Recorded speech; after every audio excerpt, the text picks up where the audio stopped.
will quarterback draw up the middle, 30, 35, 40, big room. Midfield over a tackler and ahead to the 45 of Bethune-Cookman, a 25-yard quarterback draw. Plays like that will make Fine a fan favorite quickly. The type of composure and perseverance displayed by Mason Fine is not common among most true freshman quarterbacks. An athlete from the start, it wasn't until 4th grade that Mason decided to try his hand at football. After he played that first game of football, there's no going back. You know, that was his sport, that was his thing. He did that first year, he did really well, and then kind of had a knack for it. Mason's focus became squarely on football.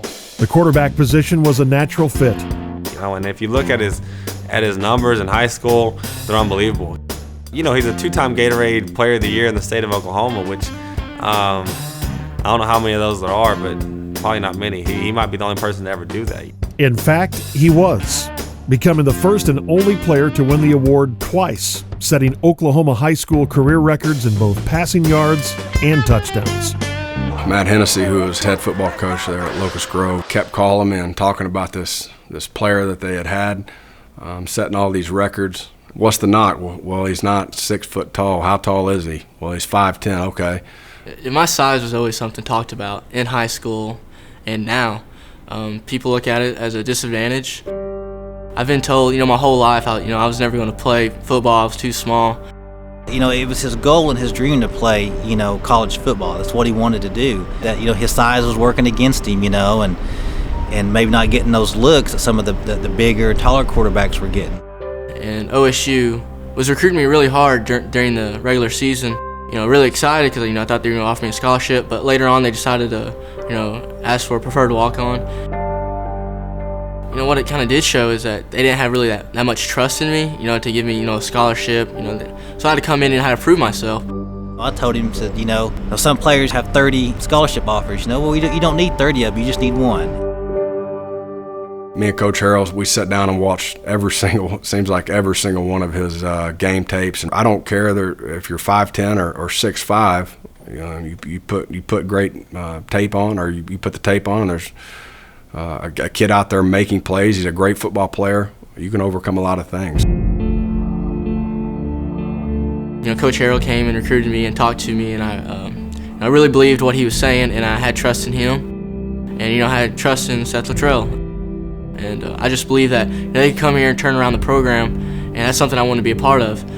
Before Locust Grove, my high school coach Matt Hennessy, before he showed up, they were 2-28 in the previous 3 years, and we ended up. I lost 3 games as a quarterback starter there before I graduated. So I did it there, and I want to be a part of that again. Here at North Texas, and I truly believe we can do that.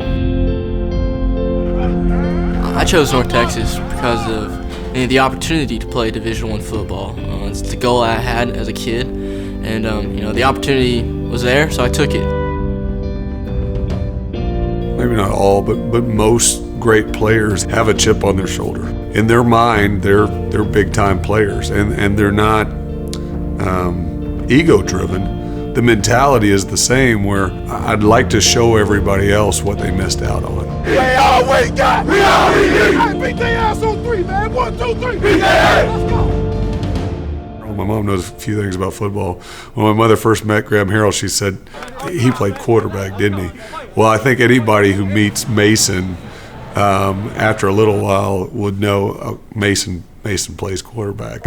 He just has a presence about him, you know what I mean, that you look for in a quarterback. One thing Coach Leach always told me was that quarterback's main job is to make the people around him better. You know what I mean? And that's there's no real way to measure that or anything, but the really good quarterbacks just have that deal where when they step on the field or when they're in the huddle, everyone around them, just the excitement level and the level of play rises because they're there. As camp started, you saw how live his arm was and stuff like that. Hey, the kid's good, you know what I mean? And we didn't miss on this one, you know what I mean? And that's what you're thinking at first, but you're not thinking he's ready to play. And then just the more every day he got better and better and better, and everyone on the team started to see it, and everyone kind of started rallying around him, you know what I mean? And then when you start doing team drills and scrimmages, all of a sudden when Mason's in the game, it's just crazy how everyone responds to him. His energy, he just looks at you and smiles and says the play and he's ready to break, and then you're out to to go out there and block for him. It's good that he has that little bounce to him, and he wants to go out there and make a play and score a touchdown every play. So that's great when he wants to do it, and we all want to do it. Honestly, I thought the plan was to redshirt him, and then the further along in camp we got, the more it's like you can't redshirt this kid. Right, I always feel like there's something to prove, not just height or stature, every game, And in his first game as the starter, Coach Luttrell discovered the toughness of his freshman quarterback. And we got a quarterback dinged up after that play. Mason Fine rolling over on his right side. Coach Luttrell is also peering in. Out there, once he knew that his leg wasn't broken, the first question he asked is, did I complete the pass? And I lied to him. I said, yes, you completed the pass, which he didn't. We did get the 15 yards, so it was almost like we completed the pass. And then the next thing was, okay, I'm ready to go. I can, if it's not broke, I can play. I still got a lot to prove, and I'm going to come out here and compete every day and, keep proving people wrong that I deserve to play Division I football.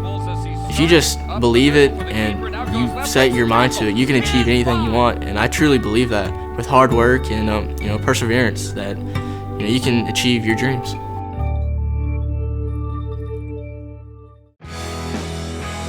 This episode of Beyond the Green is brought to you by Fry Street Oktoberfest.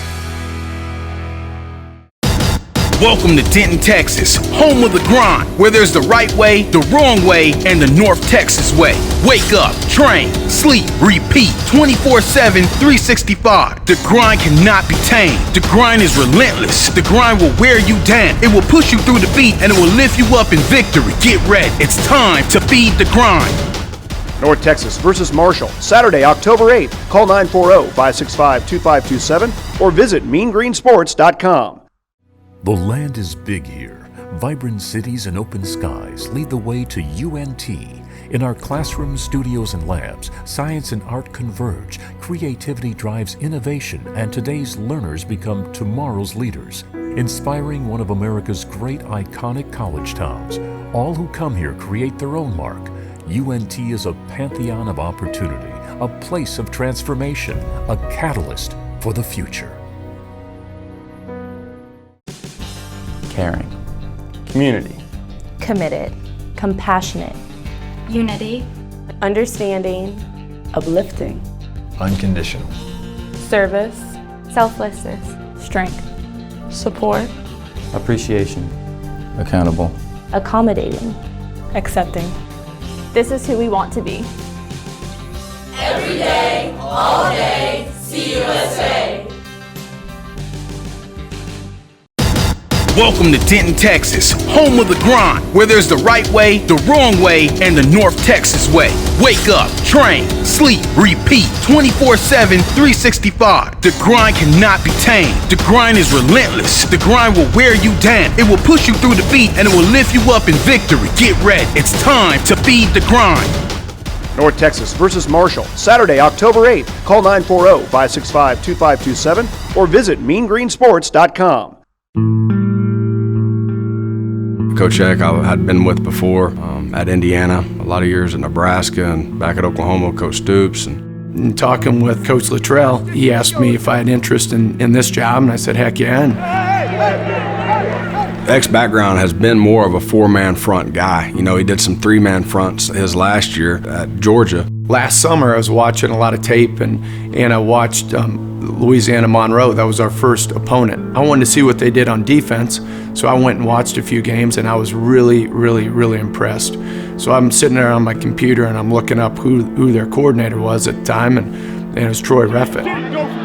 Coach Reffett, being from the Rocky Long Tree, a lot more three-man front stuff, different pressures, and stuff that really gave me trouble as an offensive coordinator at times. Talked to Eck and Ref about maybe trying to get those guys together. And I said, man, that's amazing. I said, that's a guy I made a note I want to sit down and speak with. We got together in Alabama. Sitting down and talking through some of the schematics and seeing how we can marry them up together, because I do think being multiple poses different issues for offenses and doesn't allow them to get a beat on what you're doing. And that's kind of how it all began. Hey, we got to make sure we got our guy with us. Yeah, he's right behind. Okay. Yeah. Both those guys were guys that I felt like would really help us defensively and schematically what I kind of had in mind. The qualities about an odd front defense is that it gives you multiple ways to bring pressure. Anytime you have 4 guys with their hand on the line, that kind of tells the offense, okay, those 4 guys are coming, and it's easier to identify who's the 5th rusher or who's the 6th rusher. When you have 3 down, now that opens up possibilities for they don't know where the 4th, 5th, or 6th rusher may come from. And one thing I learned at Georgia is you want your best players on the field. So however that looks, is it a 4-3, is it a 3-4, is it whatever it is. And so our best opportunity to put our players in position to win was playing 3 down here. And that's not my background. I've got a little bit of 3-4 background the last few years, but Ref has done that his entire career. And so it was my responsibility to just bring to the table what was going to be best for this defense. And if it was an odd front package that brought pressure in the various coverages, then that's what Seth hired me to do, is to come in here and just help this football team win any way I could. All right, great job with your feet. You made those plays. But they both know the defense like the back of their hand. And with Coach Eck, you can get the 4-3 background as far as different concepts, and with Coach Reffy, you get what we're running now with the 3-4. So it's a good balance to have both of them as far as the coverages that we run and then the blitzes that we dial up. It's a great system, actually. You know, the co-coordinator thing I had nothing to do with. That was something that during the course of the time in the spring that they came up with, making a co-coordinator deal. I just went to Seth and I said, Seth, I go, look, a lot of the stuff we're doing here is Troy Reffett. And I said, it's only right. We need to be co-coordinators. You got enough width on the way back? Cheat so you can hit that gap. On the way back, man, you got to cheat away from it. It's funny to watch them personality-wise. They're a lot different. There's no doubt. But it's amazing to watch how they've come together. I like to say it's like the odd couple. And the thing about coaching is you have to coach to your personality. He's a glass half full guy. I'm more along the lines that it's primarily empty. And maybe the cup's not half full, it might be overflowing at times. And Ref's more, his personality is more business-like. He's a little bit more excitable, really ramped up on the sidelines, a Red Bull kind of guy. I'm happy with drinking Diet Mountain Dew and just pretty much staying low-key. So it's kind of a good balance. I need somebody to balance me out a little bit. We're all creatures of habit. We don't like change, especially as football coaches with schematics. It's just a lot of guys don't. So any relationship, it comes down to no egos. Both those guys do an extremely good job of working well together, working with their staff. Neither one of those guys cares whose idea it is. It's what's best for these players, what's best for North Texas and what we have. So I think they've done a really good job of putting our players in position to have success. Our players, number one, it's their defense. They bought in, they're playing their tails off. They know that we're going to work together to put them in the best situation possible. They know that our primary concern is them and making sure that they got a chance to be successful. So I don't think that to them it really matters who's doing what, as long as we're giving them a chance to win. I'm learning a lot from both of them. This is something new to me too, running this type of defense, just like Coach Eck. I've never had this before, but I like it, and if I was to go into coaching in my future, it's something I would probably take with me.